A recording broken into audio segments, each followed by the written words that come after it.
പരിശുദ്ധ മദീനയിൽ ഖുബാ പള്ളിക്കടുത്തായി സ്ഥിതി ചെയ്യുന്ന ഈ പള്ളിയുടെ പേരാണ് മസ്ജിദ് ബനി ഹുനൈഫ്. ഈ പള്ളിയിൽ വെച്ച് നബി സല്ലല്ലാഹു അലൈഹി വസല്ലമ തങ്ങൾ നിസ്കാരം നിർവഹിച്ചിട്ടുണ്ട്. ഒരു ചരിത്രം. ചെറുപ്രായത്തിൽ തന്നെ ഇസ്ലാം മതം സ്വീകരിച്ച സ്വഹാബിയായിരുന്നു ത്വൽഅത്ത് ബിൻ ബറാ റളിയല്ലാഹു അൻഹു. ചെറുപ്രായത്തിൽ തന്നെ നബി സല്ലല്ലാഹു അലൈഹി വസല്ലമ തങ്ങൾക്ക് ത്വൽഅത്ത് ബിൻ ബറാ റളിയല്ലാഹു അൻഹുവിനും തിരിച്ചും പരസ്പരം ഒരുപാട് സ്നേഹമായിരുന്നു.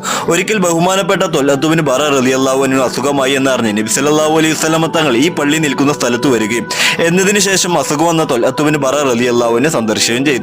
നബി സല്ലല്ലാഹു അലൈഹി വസല്ലമ തങ്ങൾ പുറത്തിറങ്ങിയതിനു ശേഷം അവരുടെ കുടുംബക്കാരോട് പറഞ്ഞു, ഞാൻ അവരിൽ മരണം കാണുന്നുണ്ട് എന്ന്. ത്വൽഅത്ത് ബിൻ ബറാ റളിയല്ലാഹു അൻഹുവിന് എന്ത് സംഭവിച്ചാലും ഉടനെ തന്നെ എന്നെ അറിയിക്കണമെന്ന് നബി സല്ലല്ലാഹു അലൈഹി വസല്ലമ തങ്ങൾ പറയുകയും തിരിച്ചു പോവുകയും ചെയ്തു. എന്നാൽ രാത്രി സമയമായപ്പോൾ ത്വൽഅത്ത് ബിൻ ബറാ റളിയല്ലാഹു അൻഹുവിന് മരണത്തിന്റെ ലക്ഷണം വരികയായിരുന്നു.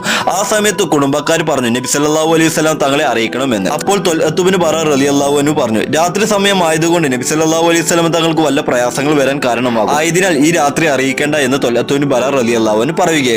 അങ്ങനെ ആ സ്വഹാബി മരണപ്പെടുകയും കബറടക്കുകയും ചെയ്തു. വിവരം പറഞ്ഞ നബി സല്ലല്ലാഹു അലൈഹി വസല്ലം തങ്ങൾ രാവിലെ ഈ പള്ളി നിൽക്കുന്ന സ്ഥലത്ത് വരികയും അവരുടെ ഖബറിന്റെ അടുത്തുപോയി നബി സല്ലല്ലാഹു അലൈഹി വസല്ലം തങ്ങൾ അവർക്ക് വേണ്ടി പ്രാർത്ഥിക്കുകയും ചെയ്തു. വഫാത്തിന്റെ സമയത്ത് ത്വൽഅത്ത് ബിൻ ബറാ റളിയല്ലാഹു അൻഹു 18 അല്ലെങ്കിൽ 19 വയസ്സായി. ഇതുപോലുള്ള വീഡിയോകൾ ദിവസം ലഭിക്കാൻ നമ്മൾ ഇൻസ്റ്റാഗ്രാമോ അതുപോലെ തന്നെ യൂട്യൂബ് ചാനൽ സബ്സ്ക്രൈബ് ചെയ്യാനും ഫോളോ ചെയ്യാനും മറക്കരുത്.